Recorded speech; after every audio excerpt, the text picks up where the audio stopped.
This is the Military War Trauma Explanation Summary video by Lisa Bell, Desiree Davis, and Melanie Godfrey. Military and war trauma is an experience or traumatic event um, marked by an emotional response. So anything that was scary or very shocking or dangerous, and it affected you emotionally. Hi everyone, my name is Desiree and my group is discussing military and war trauma. I will be discussing this as if I were speaking to an adult client. So military and war trauma, whenever I think of that, the first thing that comes to mind is PTSD, which is post-traumatic stress disorder. There are a bunch of different things, however, that can be involved with military and war trauma. So the topics that I'm going to cover are physical, emotional, psychological, and social, and how each of those are affected by the trauma. So for physical, um, many times if a soldier or veteran or whoever, hits an IED or gets into a firefight with the enemy or, whatever the case may be, they might have some sort of physical trauma, physical damage to their body, such as an amputated limb. They might have, different scars from that after the fact. They might have chemical burns. So that physical trauma is always going to be there, is always going to be a reminder to not only them, but to the people around them as well. Another thing that can physically impact someone is a TBI, which is a traumatic brain injury. And while that might not be something that you can visually see, a TBI can affect the chemicals in someone's brain. So, and that will in turn affect their emotions and social cues and all kinds of different stuff. So if someone, hits their head really hard during like an explosion or something like that, that can also physically impact them. For emotional, how a veteran or someone, in the military or in a war setting might be feeling, that's when I try to focus on PTSD. So they might be feeling dissociative. They might be feeling avoidant of certain things, like when they come back home, such as I know people who can't listen to fireworks because it reminds them of like gunfire in the distance. They might also lack interest in things that they, used to love to do. Emotional trauma is really, really, really hard to get over or to help, if that makes sense. Just because, especially for military and war trauma, there's so much that goes with it. So they could be opposite. Instead of being, depressed or uninterested, they could be hyper vigilant, which means their brain is just kind of turned on all the time in case something were to ever happen. That way they're prepared. It's kind of that fight or flight thing. They're always prepared to fight. So for psychological, how they think, we could have, again, many different issues that stem from military or war trauma. So one of the main things that I think of is survivor's guilt. This would occur if someone was in, any kind of situation, a battle, war, even something like an accident at home, like a training exercise where one soldier passed away and the other one survived, and now the surviving person has guilt, because their friend died and they're still here. So I think trauma psychologically has a huge impact on them as well. It can, cause sleep disturbances. It can, again, cause disassociation and all different kinds of negative effects like that. one of the more severe symptoms or issues that it can cause is suicidal thoughts or even suicidal actions. And that, I mean, could be for many different reasons besides from survivor's guilt. It could be just depression, like they're unable to handle it, they don't have a good support system.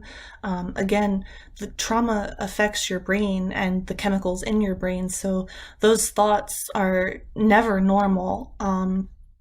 So it's just something that they need help and treatment for, and to realize that they aren't alone. And finally, social factors that could be influenced by military and war trauma. One of the biggest ones, just because I've personally been through it, is for adults, issues with, relationships, maintaining relationships, friendships. It doesn't have to be, an intimate relationship. It's just hard to keep that connection, especially if you're a veteran and you have some kind of relationship with like a civilian, and they might not understand what you're going through. It's very difficult, and it puts a lot of pressure on the other person as well, because they might not understand, but they might want to, and then the traumatized person doesn't know how to explain it to them, or doesn't want to sound weak, so they are not explaining it to them, and there's just a whole breakdown in communication. So that's one of the big social things I've noticed. And again, some people, don't want to go out.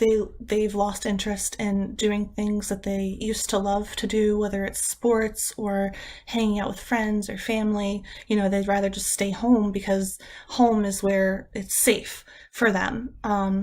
So hopefully you guys have learned something. I hope to have shed a little bit of light on different types of military and war trauma and how they can affect a veteran, and or as well as the people in their lives. Thanks.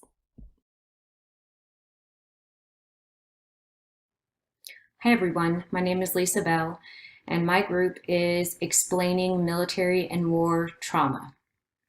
I have chosen to explain military and war trauma to adolescents.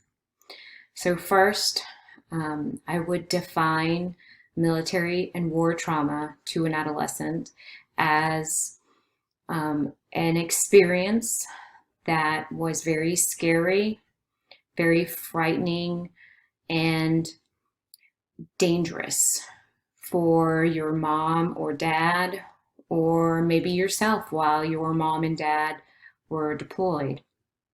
And this dangerous event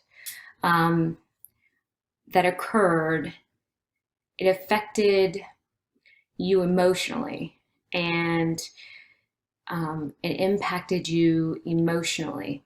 You had an emotional response. So it made you feel nervous and scared, and it initiated a fight or flight response from you or from your mother or father. So most military and war traumas are explained to family members as post-traumatic stress disorder.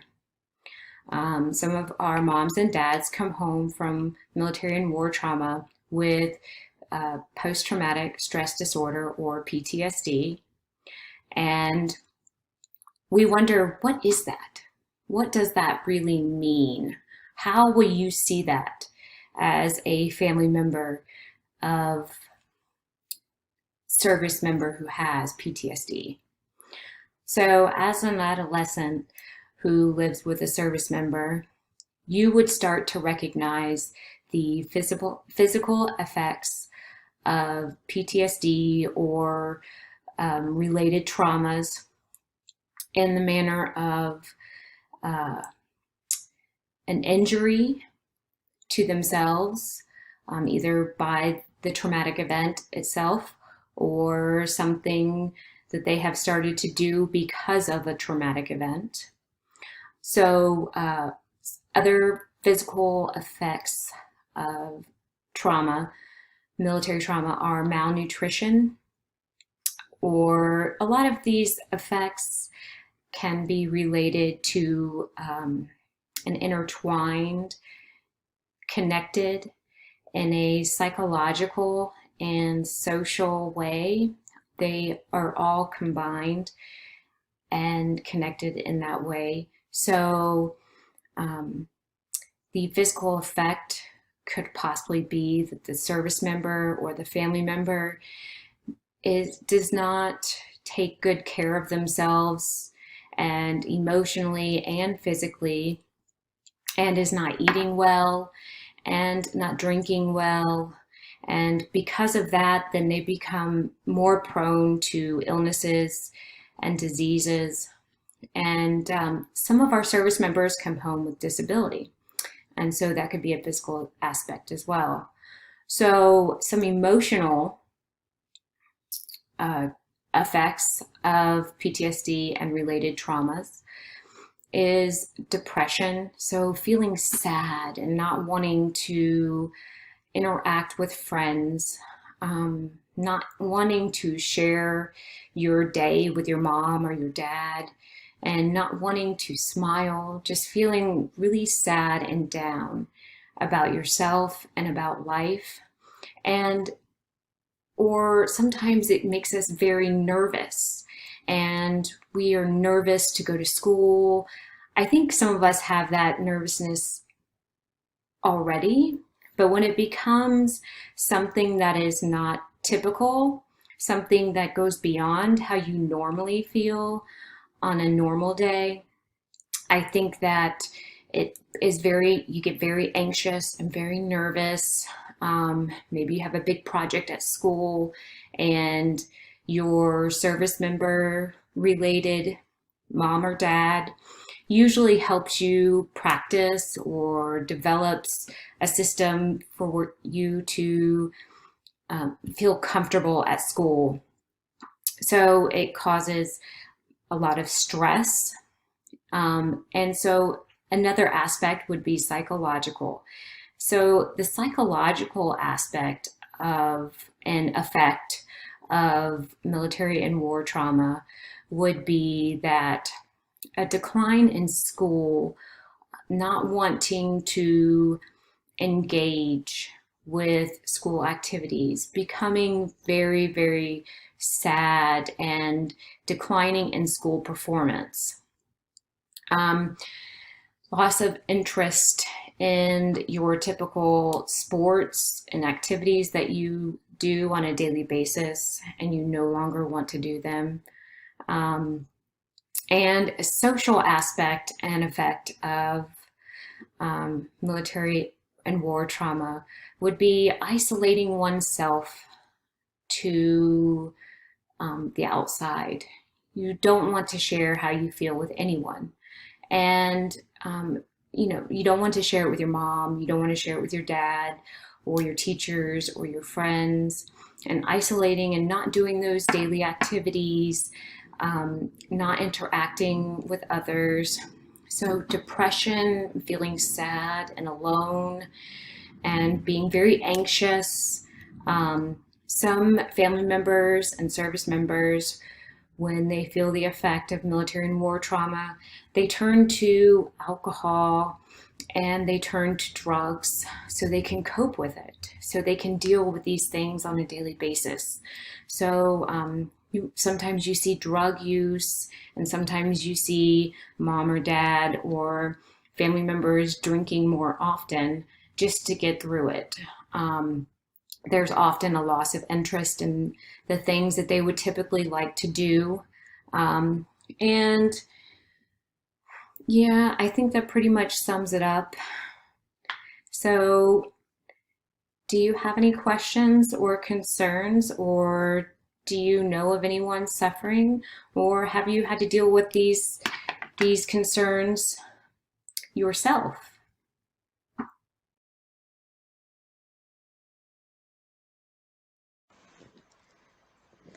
I will be explaining military war trauma to a child.